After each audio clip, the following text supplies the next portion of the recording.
सर्वप्रथम सर्वांना टीईटी पात्रता परीक्षाकरिता खूप खूप शुभेच्छा। सदरील व्हिडिओमध्ये मानसशास्त्र विषय निगडीत बालकाच्या विकासावस्था या घटकाविषयी वाचन केले जाणार आहे। चला तर मग पाहूया। यामध्ये सर्वप्रथम विकासावस्था। वाढ आणि विकास हे दोन शब्द संज्ञा सामान्यतः समान अर्थाने वापरल्या जात असल्या तरी त्यांच्यात भिन्नता आहे। फ्रँक या मानसशास्त्रज्ञाच्या मते पेशीयुक्त गुणाकार म्हणजे वाढ होय। हरलॉकच्या मते पक्वता व अनुभव यांच्या संयुक्त परिणामाने होणारे क्रयबद्ध व प्रगतिकारक बदल म्हणजे विकास होय। डॉक्टर अर्नेट जोन्स यांनी वाढ आणि विकास यांच्या संदर्भात संशोधन करून त्या टप्प्याचे वर्गीकरण जन्मपूर्व अवस्था व जन्मोत्तर अवस्था असे केले। विकास अवस्थांचा अभ्यास करण्यासाठी शारीरिक वय हा निकष वापरला जातो। विकास अवस्थांचा अभ्यास करण्यासाठी शारीरिक वय हा निकष वापरला जातो। त्यामध्ये जन्मपूर्व अवस्था टप्पे। जन्मपूर्व अवस्था साधारणपणे 250 ते 300 दिवसाची असते। जन्मपूर्व अवस्थेच्या 3 उपावस्था आहेत। जननावस्था 0 ते 2 आठवडे, गर्भावस्था 2 ते 10 आठवडे, भ्रूणावस्था 10 आठवड्यापासून ते जन्मापर्यंत। पित्याकडून आलेली रेतपेशी व मातेकडून आलेली अंडपेशी यांचा संयोग होऊन गर्भधारणा होते म्हणजेच फलितपेशी निर्माण होते। व्यक्तीच्या शरीरात रंगसूत्राची संख्या 46 असते। फलितपेशी टाचणीच्या आग्रा एवढ्या आकाराची असतात। साधारणतः जन्मलेल्या बालकाचे हे पृथ्वीच्या वातावरणात आल्यावर श्वासोश्वास म्हणजेच ऑक्सिजन ग्रहण करण्यास सुरुवात करतो। ऑक्सिजन ग्रहण करण्याचा कालावधी वेग 40 प्रति मिनिट ते 45 इतका असतो। जन्मलेल्या बालकाचे वजन 6 पौंड ते उंची 18 ते 20 इंच असते। जन्मावेळी मेंदूचे वजन 350 ग्रॅम असते। मेंदूचा विकास 80% झालेला असतो। जन्मलेल्या बाळाच्या हृदयाचे ठोके 130 ते 150 इतके असतात। त्यानंतर जन्मोत्तर अवस्था आहे, याचा व्हिडिओ दुसरा केला जाईल, तो तुम्ही नक्की पहा। विकासावस्था भाग 2 जन्मोत्तर अवस्था। त्यामध्ये पहिली शेषावस्था, त्याला पूर्व बाल्यावस्था असे म्हणतात। 1 महिना ते 2 वर्ष किंवा 2 वर्षापासून ते 6 वर्ष। जन्मोत्तर अवस्थेमधील पहिली अवस्था म्हणजे शेषावस्था। जन्मल्यानंतरची पहिली अवस्था कोणती असेल तर ती आहे शेषावस्था। या अवस्थेत चोखणे, श्वसन, उत्सर्जन या प्रक्रियांची सुरुवात होते। या अवस्थेत मूल जास्त झोप घेते। शेषावस्थेचा शारीरिक विकास व शारीरिक कौशल्य। पहिल्या 6 महिन्यात बालकाच्या शरीराची मेंदूची झपाट्याने वाढ होते। नवजात बालकाचे वजन 6 पौंडाच्या आसपास असते। कोणत्या अवस्थेत मूल बेडोल व पोट मोठे असणारे दिसते? शेषावस्था। दुधाचे दात येतात, पडतात, कायमचे दात येतात। या अवस्थेत बालकाला उताने पडून राहणे आवडत नाही। या अवस्थेत मेंदू, स्नायू व ज्ञानेंद्रिय यांची वाढ झपाट्याने झाल्याने बालकाचे स्वतंत्र व्यक्तिमत्व आकारू लागते। शेषावस्थेचा भावनिक मानसिक विकास। शेषावस्थेमध्ये रडणे हे प्रभावी शस्त्र बालकाच्या हाती असते। शेषावस्थेमध्ये रडणे हे प्रभावी शस्त्र बालकाच्या हाती असते। शेषावस्थेत 9 महिन्यात किंवा 9व्या महिन्यापर्यंत मूल भीती, राग व आनंद या भावना व्यक्त करते। शेषावस्थेमधील बालकाचे क्रियाप्रियता हे खास वैशिष्ट्य असते। वॅटसनच्या मते भूक, भीती, राग, आनंद या भावना बालक जन्मता घेऊन येतो पण त्यास व्यक्त करता येत नाही। शेषावस्थेचा भाषिक व सामाजिक विकास व कौशल्य। शेषावस्थेतील मूल 2-2.5 वर्षाचे होईपर्यंत खूप आत्मकेंद्रीय असते। शेषावस्थेतील मूल सुरुवातीला आईकडे पाहून सामाजिक जीवनाचा श्रीगणेशा करतात। शेषावस्थेतील बालकांच्या वाढीत कृतक विश्वास महत्त्वाचा असतो। जुने पत्र घेऊन पोस्टमन होतात, लिंबूला आंबे म्हणून विकून आंबेवाला होतात। कोणत्या अवस्थेमध्ये मुलाने त्याने निर्माण केलेला प्रतिस्व त्याच्या व्यक्तिमत्व विकासाला पोषक ठरतो तर शेषावस्थेमध्ये। 8व्या महिन्याचे मूल मम म्हणते म्हणजे मम हा शब्द उच्चारते। 1.5 वर्षाचे मूल 50 शब्दसंख्या गाठते।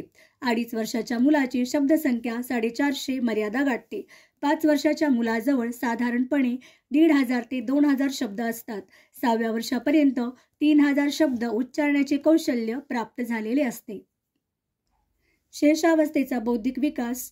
मानसशास्त्रज्ञ पियाजेने म्हटले आहे, 1 ते 4 महिन्याच्या काळात स्वतःच्या शरीराचा व इंद्रियांचा बोध व शोध घेतो। या काळात शारीरिक क्रियाद्वारे जे कार्य करायचे ते मानसिक क्रियाद्वारे होते असे पियाजे म्हणतात।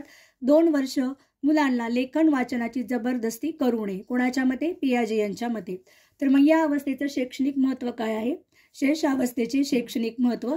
बडबड गीते, कृतीयुक्त गीते, म्हणण्याची भरपूर संधी उपलब्ध करून द्यावी, चांगल्या सवयी लावणे, स्वच्छ ठेवणे, गोष्टी, परिकथा, एकमेकांशी सहकार्य करण्याची संधी द्यावी, बालकांच्या मनाची चंचल अवस्था लक्षात घेऊन शाळेच्या तासिका कमी कालावधीच्या असाव्या, शिक्षणाचे स्वरूप अनौपचारिक असावे, उदाहरणार्थ शिशुशाळा आणि बालक मंदिर. सदरील व्हिडिओमध्ये आपण शेषावस्था पाहिली आहे. पुढील व्हिडिओमध्ये किशोरावस्था पाहूया. मानसशास्त्र विकासावस्था, त्यामध्ये किशोरावस्था ही अवस्था सामान्यपणे 6 ते 12 वर्षापर्यंत असते. या अवस्थेत पूर्व किशोरावस्था 6 ते 9 वर्ष, या अवस्थेत उत्तर किशोरावस्था 9 ते 12 वर्ष. किशोरावस्था ही उत्तर बाल्यावस्था म्हणूनही ओळखली जाते. किशोरींच्या दृष्टीने शाळा हे एक साहसच आहे. किशोरींच्या दृष्टीने शाळा हे एक साहसच आहे. किशोरावस्थेत वाढ रोखली जाते, म्हणून या काळास वाढ रोखण्याचा व दृढीकरणाचा काळ असे म्हटले जाते. रॉस यांच्या मते. रॉस यांचं असं म्हणणं आहे की किशोरावस्थेमध्ये वाढ रोखली जाते, तसेच दृढीकरणाचा काळ देखील त्यांनी म्हटलेला आहे. किशोरावस्था आणि शारीरिक कौशल्य. मुलांचे स्नायू म्हणजे कारक शक्तीची उगमस्थाने आहेत. किशोरावस्थेत मज्जासंस्थेची वाढ झपाट्याने होते. मेंदूचे वजन 1200 ते 1400 ग्राम एवढे असते. किशोरावस्थेत मुले दीर्घकाळ स्वस्थ बसत नाहीत. या अवस्थेत मुलांच्या मेंदूचा 85% विकास झालेला असतो. या अवस्थेत मूल पळते, धावते, उड्या मारते.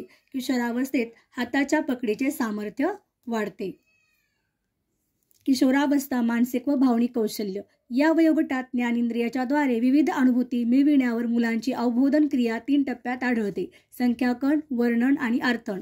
कोणत्या अवस्थेत मूर्त वस्तूबद्दल संकल्पना मनात जागृत झालेल्या असतात?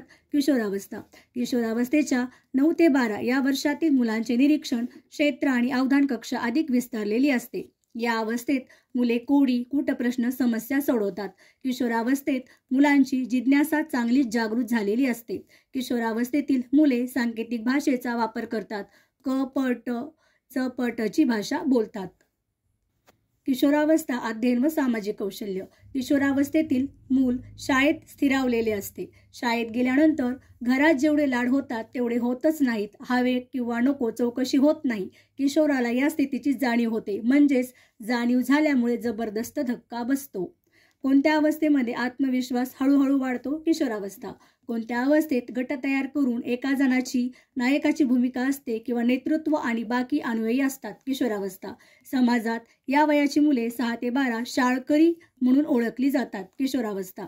गट किंवा कंपू करून राहणे, सांकेतिक भाषा बोलणे, गट्टी फू करणे, अबोला धरणे अशा प्रकारची सामाजिक कौशल्य विकसित झालेली दिसून येतात.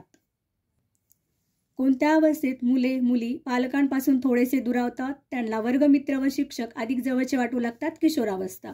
किशोरावस्था अध्ययन व भाषिक कौशल्य. या अवस्थेत 11व्या 12व्या वर्षी शब्दसंपत्ती 18,000 ते 20,000 एवढी प्रचंड प्रमाणात वाढलेली दिसते. या अवस्थेत भाषिक कौशल्य विकसित होते. या अवस्थेत भाषिक कौशल्याचे 4 टप्पे किंवा 4 गोष्टी आहेत. पहिली गोष्ट म्हणजे दुसऱ्याचे बोलणे समजणे, दुसरी शब्दसंपत्तीची वाढ होणे, तिसरी शब्द जोडून वाक्य तयार करण्याची आणि चौथी वाक्य उच्चारणे होय. साधारणपणे वयाच्या 10व्या वर्षापर्यंत ही कौशल्ये मुले आत्मसात करतात. किशोरावस्थेचे शैक्षणिक महत्त्व. किशोरावस्थेतील मुले मुली गट करून वावरत असतात.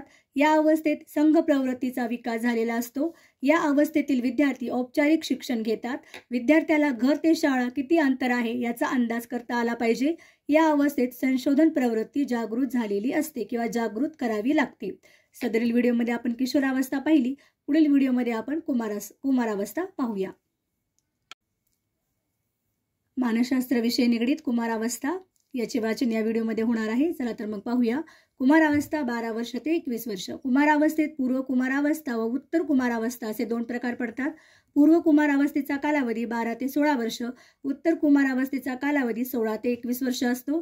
पोंगंडावस्थेचा कालावधी 12 ते 14 वर्ष.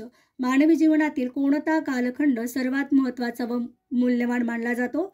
कुमार कालखंड किंवा कुमारावस्था. मानवी जीवनातील कोणता कालखंड सर्वात महत्त्वाचा व मूल्यवान मानला जातो? तर कुमार कालखंड किंवा कुमारावस्था. कुमारावस्थेला कौमार्य अवस्था किंवा पोंगंडावस्था असे म्हटले जाते. कुमारावस्थेला कौमार्य अवस्था किंवा पोंगंडा अवस्था असे म्हटले जाते. किशोरावस्था आणि प्रौढावस्था यांच्या दरम्यान अवस्था म्हणजे कुमारावस्था होय. मानसशास्त्रज्ञांनी कोणत्या अवस्थेला संक्रमणाचा कालखंड मानले आहे? तर कुमारावस्था. स्टॅन्डन हॉल म्हणतात की कुमारावस्थेत मुला मुलींचा नवा जन्म होतो. कुमारावस्था म्हणजे मानवी जीवनातील वेगळी वाट होय. ही वाट माणसाला आयुष्याच्या चांगल्या वळणावर घेऊन जाते. वाढणे म्हणजे वयात येणे होय. यौवना आरंभ या अवस्थेपासून सुरू होतो. या अवस्थेतील काळाला मानसिक वादळाचा आणि भावनिक ताणतणावाचा काळ मानला जातो. कोणत्या अवस्थेत वास्तव आणि आदर्श यांची ओढाताण याच कालखंडात सुरू होते तर कुमारावस्था. कुमारावस्था अध्ययन आणि शारीरिक कौशल्य विकास. व्यंग असलेली बेडोल मुले इतर मुलामुलीत मिसळत नाहीत, ते आत्मकेंद्रित होतात. मुलामुलीत महत्त्वपूर्ण शारीरिक बदल घडत असतात. मुलांचे खांदे रुंद होतात, आवाज घोगरा होतो, मुलींच्या चेहऱ्यावर फोड, शरीराला गोलाई प्राप्त होते. कुमारावस्था मानसिक व भावनिक कौशल्य. या अवस्थेत भावनेवर नियंत्रण ठेवणे कठीण जाते. या वयातील मुले मुली आदर्शाच्या शोधात असलेली दिसतात. कोणत्या अवस्थेत मीपणाला धक्का बसलेला त्यांना चालत नाही तर कुमारावस्थेमध्ये. कुमार अस्वस्थ असतात, भित्रे असतात, चिंताग्रस्त असतात. त्यांना जसे जगावे वाटते तसे त्यांना जगता येत नाही. कुमारावस्था. I know what I do not want but I do not know what I want अशी त्यांची अवस्था झालेली असते. शॉक मानसशास्त्रज्ञ म्हणतो की कौमार्य म्हणजेच कुमार अवस्था हा शारीरिक बदलांच्या आधारे मानसशास्त्र शिकण्याचा काळ आहे. मुलांच्या जीवनातील हा कालखंड शारीरिक व मानसिक बदलांचा कालखंड म्हणून ओळखला जातो. कुमारावस्था व अध्ययन सामाजिक कौशल्य. कोणत्या अवस्थेत कुमार आवडत्या क्षेत्रातील नामवंत व्यक्तीचे पूजक बनतात तर कुमारावस्था. पूजक बनणे म्हणजे काय? जे त्यांना थोर व्यक्ती आवडत असतील किंवा एखादे इतर घटक आवडत असतील तर त्याचे ते छायाचित्र त्यांच्या रूममध्ये लावतात आणि त्यांच्यासारखे बनण्याचा ते प्रयत्न करतात. कोणत्या अवस्थेमध्ये मुले सामाजिक रूढी, परंपरा, रीतिरिवाज झुगारून अलिप्त राहणे पसंत करतात? कुमारावस्था. मग कुमारावस्थेचं शैक्षणिक महत्त्व काय आहे तर जॉन ड्यूई यांच्या मतानुसार कुमारावस्थेतील मुलांच्या समस्यावर मात करण्यासाठी शाळेतील वातावरण पोषक असणे जरुरीचे आहे. जॉन ड्यूई यांच्या मते कुमारावस्थेमध्ये शाळेतील वातावरण हे पोषक असावे. या वयातील मुलांना स्वची जपवणूक व विकास कसा होईल याची संधी प्राप्त करून दिली पाहिजे. मोकळेपणाने चर्चा देखील केली पाहिजे. भारतीय संस्कृतीच्या वातावरणात मुले आणि मुली लैंगिक जीवनाविषयी बोलत नाहीत. या बाबतीत गैरसमज दूर होणे ही काळाची गरज आहे. सदरील व्हिडिओमध्ये आपण बालविकासासंदर्भित विकासाच्या पूर्ण अवस्था पाहिलेल्या आहेत. सदरील व्हिडिओ जर तुम्हाला आवडला तर नक्कीच तुमच्या टीईटी धारक मित्रमैत्रिणींना पाठवा, जेणेकरून तुमच्या समवेत त्यांचे देखील टीईटी पात्रता परीक्षेकरिता असणारे मार्क फिक्स होतील. मानसशास्त्र विषयी निगडीत विकासावस्था. जन्मपूर्वावस्था 250 ते 300 दिवस, जननावस्था 0 ते 2 आठवडे, गर्भावस्था 2 ते 10 आठवडे, भ्रूणावस्था 10 आठवडे ते जन्मापर्यंत, अर्भकावस्था जन्मापासून ते 1 महिन्यापर्यंत, शेषवावस्था 1 महिना ते 2 वर्ष, पूर्व बाल्यावस्था 2 वर्षापासून, उत्तर बाल्यावस्था म्हणजेच किशोरावस्था 6 ते 12 वर्ष, पूर्व किशोरावस्था 6 ते 9 वर्ष, उत्तर किशोरावस्था 9 ते 12 वर्ष, पौगंडावस्था 12 ते 14 वर्ष, कुमारावस्था 14 ते 21 वर्ष, पूर्व कुमारावस्था 14 ते 16 वर्ष, उत्तर कुमारावस्था 16 ते 21 वर्ष, तारुण्यावस्था 21 ते 40 वर्ष, प्रौढावस्था 40 ते 60 वर्षे, वृद्धावस्था 60 वर्षानंतर. वाढ व विकास यातील फरक. वाढ व विकास. वाढ मर्यादित संकल्पना आहे, विकास व्यापक संकल्पना आहे. वाढ संख्यात्मक असते, विकास गुणात्मक असतो. वाढ भौतिक परिणामात मोजता येते, विकास भौतिक परिणामात मोजता येत नाही. वाढ कालांतराने थांबते, विकास अविरत चालूच असतो.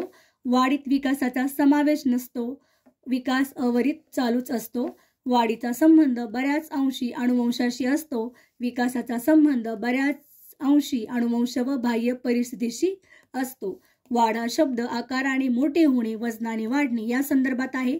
विकासाची प्रक्रिया खूप गुंतागुंतीची आहे. परिमाणात्मक व मोजता येईल असा बदल वाढ म्हणून ओळखला जातो. व्यक्तीचा विकास अखंडपणे चालणारी प्रक्रिया आहे.